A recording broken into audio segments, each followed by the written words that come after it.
Good morning, welcome back to our channel. তো তার রূপকথাতে তোমাদের অনেক অনেক স্বাগত। তো বন্ধুরা দেখো, আমার গলায় এখনও ওড়না বেঁধে রাখতে হচ্ছে, কারণ এত ঠান্ডা লেগেছে। আর এখানে জল আবহাওয়া সবই সম্পূর্ণ আলাদা, তো ওই জন্য। তো আমরা এখন কাজে বেরোবো।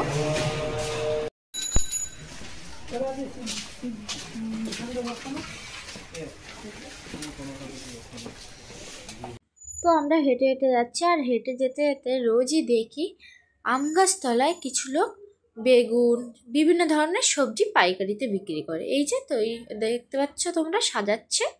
আর আমরা শেষমেশ ট্রেনে উঠে বললাম, এইদিকে 3জন আমরা বসে আছি আর এদিকে 2জন বসে আছে। তো বিশাল আমার সঙ্গে একটু এরকি মারছিল, তাই আমি ওর মুখটা দেখানোর চেষ্টা করছিলাম। প্রায় করে এটা আমার সাথে। আর এটা হচ্ছে তারকেশ্বরের স্টেশন। তো সারাদিন এই রোদে রোদে ঘুরে ঘুরে আমাদের কাজ, না খাওয়া না দাওয়া ভাবে থাকতে হয় গ্রামে। তো দেখতে পাচ্ছ কি সুন্দর জায়গা, আমার তো খুবই ভালো লাগছে। আমাদের ওইদিকে এরকম চাষ হয় না, শুধু ধান চাষ হয়।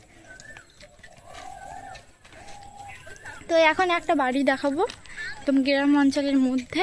কি সুন্দর বাড়িটা,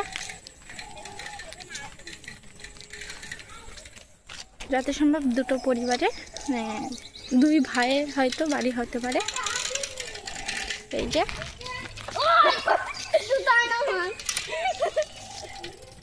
খুব সুন্দরভাবে তৈরি হয়েছে, আমি তো দেখে অবাক হয়ে গেছি। অনেকটা জায়গায় আর খুব সুন্দর হয়েছে, আমার খুব পছন্দ হয়েছে। তো কার কার পছন্দ হয়েছে অবশ্যই কমেন্ট করে জানাবে। তো দেখো বন্ধুরা, গ্রামগঞ্জে পটলের চাষ হয়েছে। পটলের পাতাটা অনেক দূর থেকে মনে হয় পান পাতার মতো, কিন্তু কাছে আসলে মনে হয় যে এটা পান পাতা না।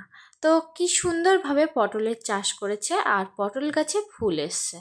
আমি তো দেখে খুব খুশি হয়েছে। আর এই গাছের যখন সবজি, তাজা তাজা সবজি তুলে খাওয়া হবে না, এত টেস্টি লাগবে তোমাদেরকে কি বলবো, খুবই ভালো লাগে খেতে। তা আমি চলে গেলাম শেষমেশ ডাবের দোকানে।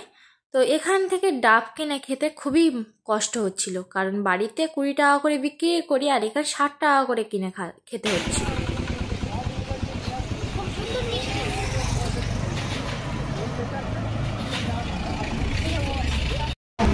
তো আমরা এখন হোটেলে চলে এসেছি ভাত খেতে। তোকে তো নেই আমি দেখ।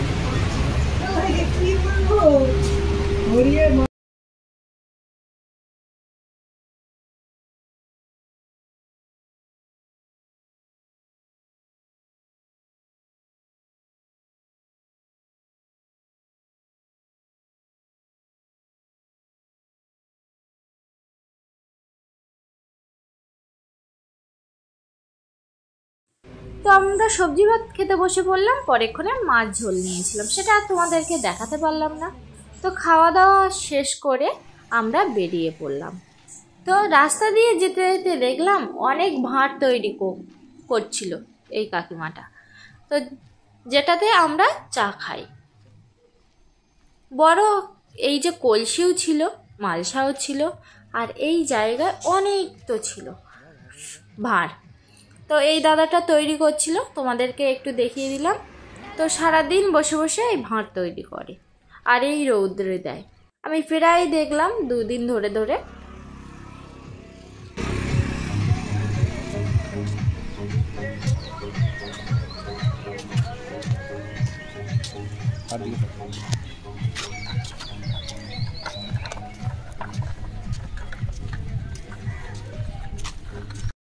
এলাকায় এক একটা আম গাছ যেন বট গাছের মতো বড়, আর একজন ওই যে নীল জামা পরে আছে ওই দাদা বলে কি আম গাছে আম হয় কেন, তাল কেন হয়, এই এরপরে বলবো তাল গাছে তাল কেন হয়। তোমরাই বলো, কাদেরকে নিয়ে যাই ভগবান। আহা হা, আমি কেন মরি না। তারপর কি ছিল,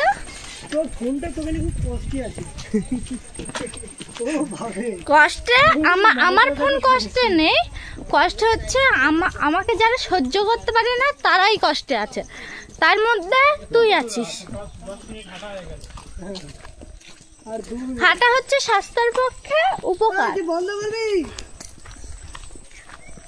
উফ, এদিকে এলাকায় ভীষণ গাছগাছালি, ভালো লাগছে। আমাদের ওইদিকে চেয়েও বেশি গাছগাছালি। মুসলিম স্কুল আছে কি না?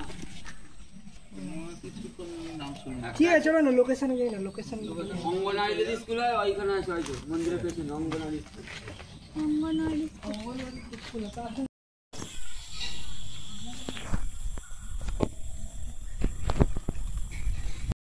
এখানে চারিদিকে সবুজ আর সবুজ, বেশিরভাগ আম গাছ। আম গাছ তো একদম বট গাছের মতো বড় বড়।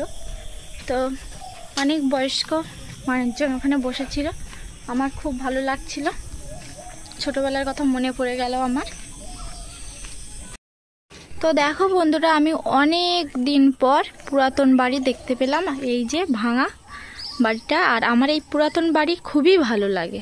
যদি বলো কেন, তা সে কেনের কথা আমি উত্তর দিতে পারবো না, কারণ আমি নিজেই জানি না কেন ভালো লাগে। গ্রামের সবারই সবজি চাষ, তিল চাষ করা হয়, কিন্তু প্রতিটা বাড়ির 2 তলা 3 তলা। মানে দেখলে মনে হবে যে নিউ টাউন কি বড়লোক আছে। বড়লোক তো এই গ্রামে আছে বড়লোক। তো এত ভালো লাগলো এসে, আমি তোমাদেরকে কি বলবো।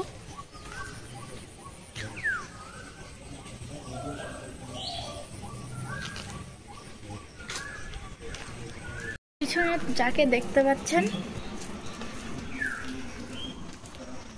উনি আমাদের সাথে কথা বললেন। তো ওনার সাথে অনেকক্ষণ কথা বললাম, খুব ভালো লাগলো। এখন আমরা যাচ্ছি অন্য গ্রামে।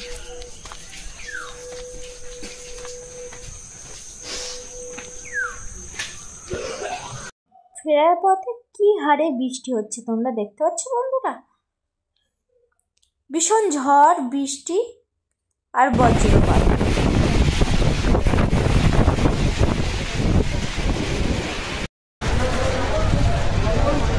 তো দেখো বন্ধুরা, ভীষণ ঝড় বৃষ্টি হচ্ছে। খুব কষ্ট করে তারকেশ্বর স্টেশনে চলে আসলাম। তো এখন বিরিয়ানি আনতে যাচ্ছি সবাই মিলে।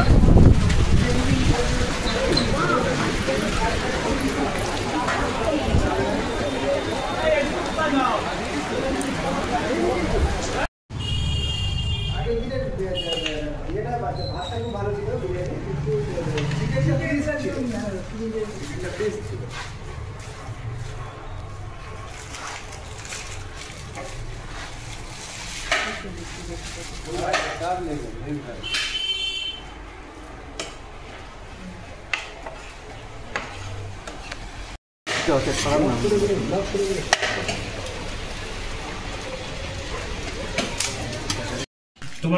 আজ রাতে এখন বিরিয়ানি খাওয়া হবে, বিরিয়ানি আর চিকেন। এই চিকেন কি? চিকেন কি? চিকেন চাপ। ও, আজ রাতে বিরিয়ানি আর চিকেন চাপ খাওয়া হবে। তো সবার জন্য বিরিয়ানি নিয়ে আসা হয়েছিল। আর এই দাদার শরীরটা একটু খারাপ ছিল, তাই সাদামাটা ভাত খাচ্ছিল। তাই আমরা কথা বলছিলাম একটু। আর বিরিয়ানি নেওয়া হয়েছে আর চিকেন চাপ নেওয়া হয়েছে। তো ভিডিওটা এই পর্যন্ত শেষ করছি। আগামীকাল দুপুর 3টের সময় আবার দেখা।